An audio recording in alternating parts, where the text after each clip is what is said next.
Olá pessoal, essa é a disciplina de Psicologia Organizacional e do Trabalho e a aula é sobre poder e política.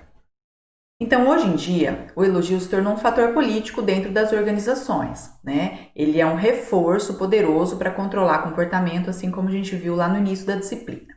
Só que para esse elogio ser utilizado de maneira mais funcional, a gente precisa adotar algumas medidas. Então, por exemplo, ser específico para o colaborador entender que você está atento ao comportamento dele, elogiar o que existe de excelente, não algo que todo mundo consegue perceber e elogiar, né? Algo que você ou a equipe realmente gostem no comportamento. De vez em quando elogiar essa pessoa sem ela estar presente, para não parecer que você está elogiando para receber um elogio de volta, por exemplo. Mas obviamente que você pode elogiar em público, principalmente as pessoas que gostam de ser elogiadas, né? E quando for necessário, mesclar um pouco de crítica ao elogio. Então, uma técnica bastante utilizada é a técnica sanduíche, em que eu faço um elogio, insiro a crítica e fecho com outro elogio, tá bem? Saber conhecer o limite, não pode exagerar no elogio, e nunca fazer um elogio e pedir um favor em troca, né, ao mesmo tempo. Para não parecer que você está elogiando só para receber mesmo, né, esse elogio em troca. Bom, não parecer falso, né? Agora a gente vai diferenciar poder, autoridade e influência. O poder é a capacidade de mudar o comportamento das outras pessoas, né? Fazer com que elas executem ações que de outro modo poderiam não executar, mas ele nem sempre é legítimo, né? Então, a noção de legitimidade está mais ligada à autoridade. Então, a autoridade também é o direito de nortear o comportamento dos demais, mas geralmente a autoridade está ligada a metas comuns da organização ou da equipe. O poder, às vezes, ele é utilizado para o bem, para objetivos individuais. Essa é a diferença entre os dois, tá? Então, a autoridade, ela inclui mais a noção de legitimidade, porque ela sempre busca a consecução de objetivos comuns, que fazem jus, né, ao bem da equipe, da organização como um todo, e o poder pode ser utilizado por um bem individual. Agora, um processo mais sutil, mais fraco, digamos assim, é o processo de influência. Tá bem? Então, alguns tipos de influência, né? Concordância. Quando o colaborador aceita a tentativa de ser influenciado por querer ganhar um reforço, uma retribuição, ou por querer evitar uma punição, né? Então, não que ele ceda aquela influência por de fato acreditar que ela está correta, mas é simplesmente ou para ser reforçado ou para não ser punido. A identificação, quando o colaborador aceita, né, o processo de influência, porque ele se identifica com a pessoa, porque ele quer manter aquele relacionamento pessoal, tá bem? E por fim, a internalização, que é quando o colaborador aceita aquela tentativa de influência por aí sim acreditar que o comportamento resultante é o correto, é o apropriado socialmente, tá bem? Agora, passando para as bases de poder, que são bem parecidas com os processos de influência, né? Ele só tem uma gama mais ampliada de tipos. O poder de reconhecimento é a capacidade que o gestor tem de determinar quem vai ser retribuído, reforçado e quem vai ser punido, tá bem? O poder coercitivo é aquele utilizado através do medo, da coerção, por isso que ele é inadequado, impróprio. O poder legítimo é aquele que vem da disposição de algumas pessoas para aceitar ordens de uma outra, porque elas se sentem obrigadas a seguir aquela liderança. E aí pode ser um processo de condicionamento social, onde a gente aprende desde a infância a seguir aquele poder. Então, por exemplo, poder de professores, poder de policiais, ou por nomeação. Então, um presidente dá poder ao vice-presidente, então naquele momento o vice tem poder legítimo, tá? O poder referente, que eu acabo seguindo porque eu admiro aquela pessoa, características de sua personalidade, tá bom? Eu me identifico com ela, né? Como acontece com um tipo de influência também que a gente já viu. E por fim, o poder baseado na especialização, onde eu respeito, eu sigo o que aquela pessoa fala, porque ela é uma especialista naquele assunto, naquela área, bem? Obviamente que ao longo de uma carreira de gestor, essa pessoa que é gestora pode utilizar vários tipos de influência, vários tipos de poder, tá? Inclusive combinados, tá bom? Fato é que todas essas formas de poder e até de influência podem ser reduzidas a uma única categoria, que é o controle sobre os reforçadores. Por isso que a gente vê isso lá no início da disciplina, tá?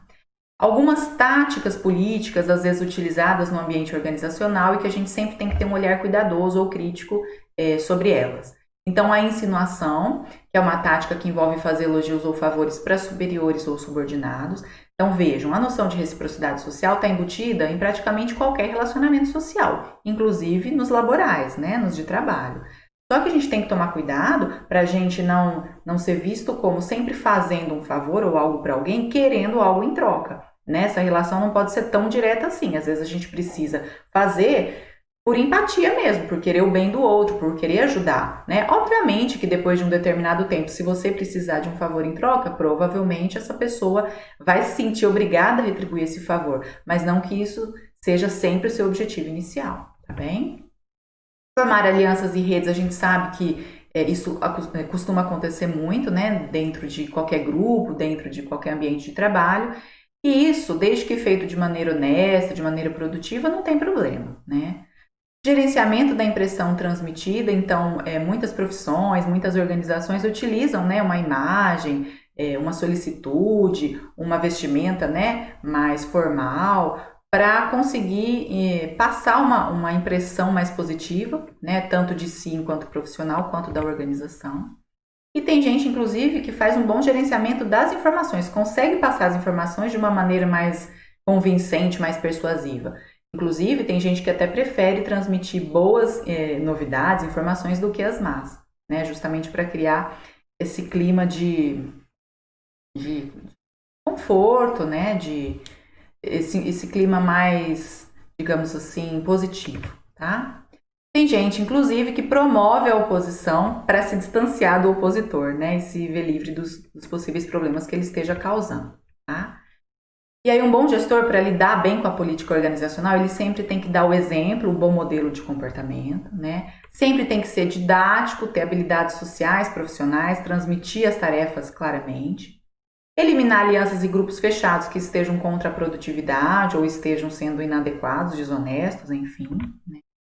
E enfrentar os que participam do jogo. Então, por exemplo, se alguém está tentando fazer uma fofoca, você pode responder assim: creio que compreendo sua preocupação a respeito desse assunto. Vamos colocá-lo em discussão na nossa próxima reunião de departamento, por exemplo, para inibir esse comportamento de fofoca.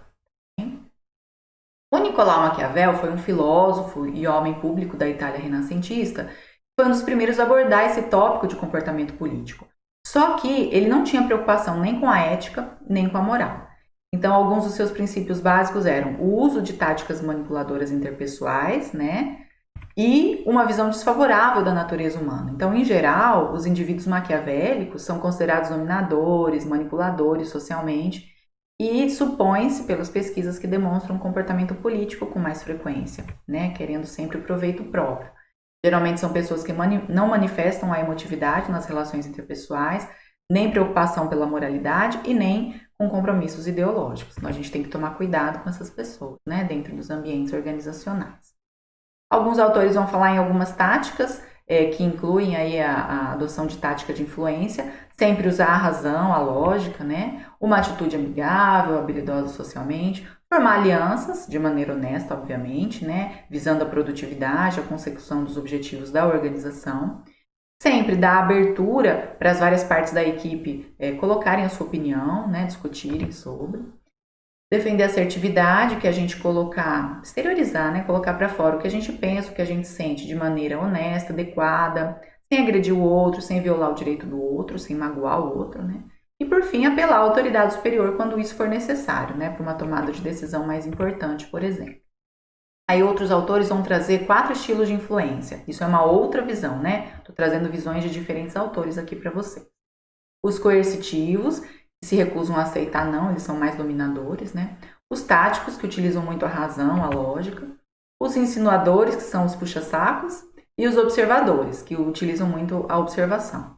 Então, em comparação, num estudo norte-americano, os táticos ganham um maior salário, seguidos dos observadores, coercitivos e, por fim, os insinuadores, que é o que a gente tem que, né, evitar ao máximo de ser. Bem? Outras técnicas de influência. Então, status. Pessoas que aparentam mais status, em função do seu modo de se vestir ou do uso de títulos, podem exercer maior influência sobre a sua equipe. Né? Criar a aparência de que um comportamento é normal ou normativo. Então, foi feito um estudo nos Estados Unidos, onde um barman colocava notas de dólar com valor alto na sua caixinha de gorjeta. Isso fazia com que os clientes ficassem inibidos de colocar notas com valor baixo e colocassem também notas com valor mais alto, né? Ou seja, isso influenciou o comportamento dos clientes. As pessoas podem ser influenciadas também a concordar com uma solicitação de um grande favor, com o qual, de outro modo, não concordariam caso lhes seja pedido inicialmente que faça um pequeno favor. Então, por exemplo, né, fizeram outro estudo em que pediram para moradores de um bairro colocarem uma placa grande com a frase "dirija com cuidado" no portão. A maioria negou. E aí, o que eles fizeram então? Pediram para um outro grupo, né, de moradores em um outro bairro, primeiro colocarem uma placa pequenininha. A maioria aceitou. E aí, depois de um tempo, para esses mesmos moradores, né, do segundo grupo, pediram para colocar aquela placa grande. E aí, a maioria aceitou. Isso significa que a gente vai se acostumando, né, com aquele comportamento como normal, tá bem? Então, a gente sempre precisa ser ético dentro do ambiente de trabalho, né, e fora também. E aí, o comportamento é considerado ético quando a gente respeita os direitos de todas as partes afetadas e quando a gente respeita os princípios de justiça, tá bem? E por fim, eu queria trazer aqui para vocês um estudo que foi desenvolvido pelo Stanley Milgram na Yale University em 1964. O que ele fez? Ele pegou um colaborador de pesquisa seu, né? E aí ele falou para universitários que a pesquisa dele seria sobre memória e aprendizagem. E falava para esses universitários que o seu colaborador tinha que memorizar pares de palavras, tá? Esse colaborador tinha vários eletrodos no corpo, né? E ele simularia que ele estaria levando choque. Os universitários acreditavam que ele realmente estava levando choque, mas obviamente que era um ator, ele não estava recebendo choques, mesmo porque esses choques eles variavam de voltagem e chegavam a 450 volts. Então, o Milgram falava assim para os universitários: olha, a cada par de palavra que esse outro participante errar, vocês vão aplicar um choque e aí vão elevando a voltagem desse choque cada vez mais para cada erro, né, cometido pelo colaborador que estava com os eletrodos. Então, novamente, esse colaborador não estava levando choques, ele só simulava que ele estava levando choque, né? Então, e aí, obviamente, que esse colaborador começava a errar os pares de palavras propositalmente.